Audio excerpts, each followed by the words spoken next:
बहुत से लोग मुर्गा पनिशमेंट के बारे में सोचते हैं, थोड़ी क्यूरियोसिटी और थोड़ा कंफ्यूजन के साथ। ये सिंपल सी लगने वाली एक्टिविटी जिसमें किसी को कान पकड़कर उठक बैठक करवाई जाती है, कुछ लोगों के लिए अजीब तरह से इरोटिक लग सकती है। बचपन की सजा और एडल्ट फैंटेसीज का ये कनेक्शन पहली नजर में अजीब लग सकता है, लेकिन हमारा दिमाग बहुत कॉम्प्लेक्स होता है और हमारी इच्छाएं हमेशा आसानी से समझ नहीं आती। इस एक्सप्लोरेशन में हम मुर्गा पनिशमेंट और बीडीएसएम फैंटेसीज की दुनिया में जाएंगे, उनकी नेचर, ओरिजिन और हमारी जिंदगी पर उनके असर को समझेंगे। ये जर्नी जजमेंट करने के लिए नहीं, बल्कि समझने के लिए है। चाहे ये फैंटेसीज एक्साइटमेंट दें या एंजाइटी, हमारा मकसद आपको वो नॉलेज और टूल्स देना है जिनसे आप इन्हें क्लैरिटी और कंपैशन के साथ समझ सकें। याद रखें, आप इस एक्सप्लोरेशन में अकेले नहीं हैं। मुर्गा पनिशमेंट, जो कुछ कल्चर्स में बचपन की सजा से जुड़ा है, इसमें किसी को कान पकड़कर उठक बैठक करवाई जाती है। ये देखने में सिंपल लगता है, लेकिन फैंटेसी की दुनिया में इसे इरोटिक माना जा सकता है, जो डोमिनेंस और सबमिशन से जुड़ा है। बीडीएसएम, जिसका मतलब है bondage and discipline, dominance and submission, sadism and masochism, ये पावर डायनामिक्स, कंसेंसुअल कंट्रोल और सेंसरी एक्सप्लोरेशन से जुड़ी फैंटेसीज और प्रैक्टिसेस का एक बड़ा ग्रुप है। इन फैंटेसीज के पीछे के साइकोलॉजिकल कारण अलग अलग हो सकते हैं। ये बचपन के एक्सपीरियंस, कल्चरल इन्फ्लुएंस या नए और एक्साइटिंग एक्सपीरियंस की चाहत से आ सकते हैं। कुछ लोगों को कंट्रोल छोड़ने में मजा आता है, जबकि कुछ लोग पावर के एहसास की तरफ आकर्षित होते हैं।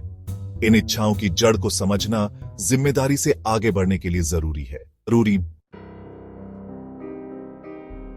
फैंटेसी और रियलिटी में फर्क करना बहुत जरूरी है।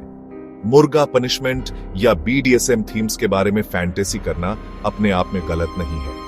हमारा दिमाग कई तरह की इच्छाओं को एक्सप्लोर कर सकता है और ये एक्सप्लोरेशन एक्साइटमेंट और सेल्फ डिस्कवरी का सोर्स हो सकते हैं। प्रॉब्लम तब होती है जब ये फैंटेसीज आपके दिमाग पर हावी हो जाती है, आपको परेशान करती है या रियल लाइफ में गलत बर्ताव का कारण बनती है।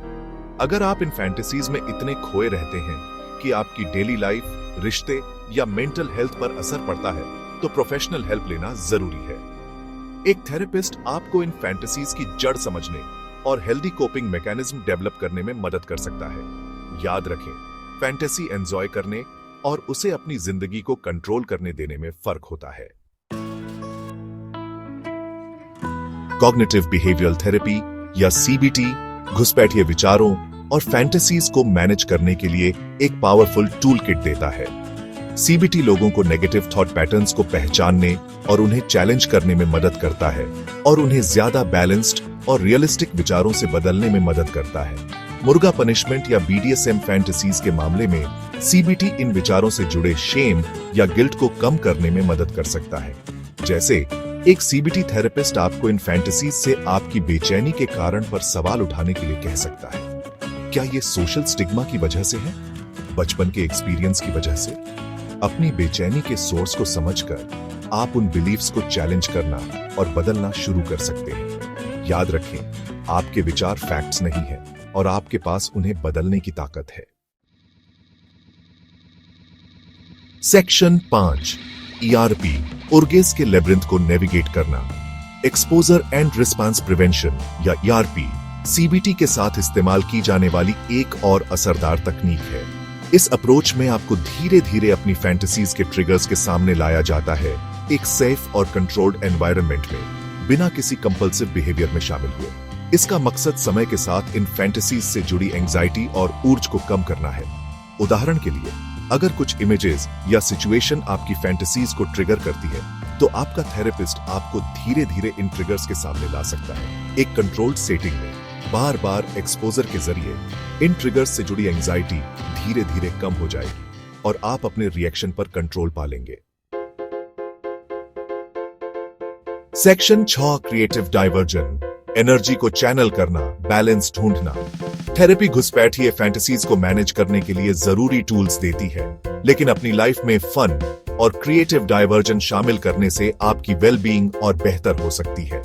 ऐसी एक्टिविटीज में शामिल होना जो आपको खुशी और संतुष्टि देती है, आपकी एनर्जी को अनचाहे विचारों से दूर और पॉजिटिव एक्सपीरियंस की तरफ ले जाने में मदद कर सकती है। ऐसे हॉबीज एक्सप्लोर करें जो आपको इंटरेस्टिंग लगते हैं, चाहे वो पेंटिंग हो, म्यूजिक बजाना हो, लिखना हो, डांस करना हो या स्पोर्ट्स में शामिल होना हो। ये एक्टिविटीज न सिर्फ एक हेल्दी डिस्ट्रैक्शन देती है, बल्कि क्रिएटिविटी, सेल्फ एक्सप्रेशन और अचीवमेंट की भावना को भी बढ़ावा देती है। याद रखें, जिंदगी एंजॉय करने के लिए है और रोजमर्रा की एक्टिविटीज में खुशी ढूंढना आपकी मेंटल हेल्थ पर बहुत अच्छा असर डाल सकता है। सेक्शन 7, खुद को अपनाना। आप अपनी फैंटेसीज नहीं हैं। ये याद रखना बहुत जरूरी है कि आप अपनी फैंटेसीज नहीं हैं। आपके विचार और इच्छाएं आपकी वैल्यू या कैरेक्टर को डिफाइन नहीं करते। इन कॉम्प्लेक्स इमोशंस को नेविगेट करने के लिए सेल्फ एक्सेप्टेंस और खुद के प्रति दया बहुत जरूरी है। इन फैंटेसीज के लिए खुद को जज करने के बजाय उन्हें क्यूरियोसिटी और कंपैशन के साथ देखें। याद रखें, आप अकेले नहीं हैं जिन्हें ये विचार आते हैं। बहुत से लोगों के पास ऐसी फैंटेसीज होती हैं जिनके बारे में वो खुलकर बात नहीं कर पाते, सोशल स्टिग्मा या जजमेंट के डर की वजह से। इस शेयर्ड ह्यूमन एक्सपीरियंस को मानने से बिलोंगिंग का एहसास होता है और अकेलेपन का एहसास कम होता है। सेक्शन 8, स्पोर्ट ढूंढना। शांति की ओर एक सफर। अगर आपको लगता है कि आप इन फैंटेसीज को खुद मैनेज नहीं कर पा रहे हैं, तो प्लीज जान लें कि प्रोफेशनल हेल्प लेना कमजोरी की नहीं, बल्कि ताकत की निशानी है। एक थेरेपिस्ट आपको एक सेफ और कॉन्फिडेंशियल स्पेस दे सकता है, जहां आप इन विचारों को एक्सप्लोर कर सकते हैं, उनके ओरिजिन को समझ सकते हैं और हेल्दी कोपिंग मैकेनिज्म डेवलप कर सकते हैं। इस सफर में आपकी मदद करने के लिए कई रिसोर्सेज मौजूद हैं।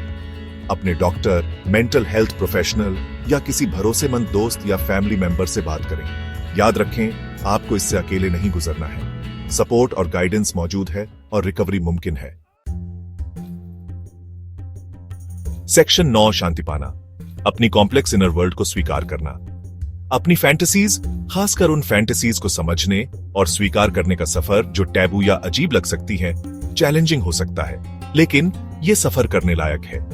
इन विचारों को क्यूरियोसिटी, कंपैशन और जरूरत पड़ने पर सपोर्ट लेने की इच्छा के साथ देखकर हम अपने अंदर शांति और स्वीकृति पा सकते हैं। याद रखें, आपका दिमाग एक विशाल और कॉम्प्लेक्स जगह है जो कई तरह की इच्छाओं और इमोशंस को एक्सप्लोर कर सकता है। इस कॉम्प्लेक्सिटी को समझ और दया के साथ अपनाकर आप खुद के साथ एक हेल्दी और ज्यादा फुलफिलिंग रिश्ता बना सकते हैं।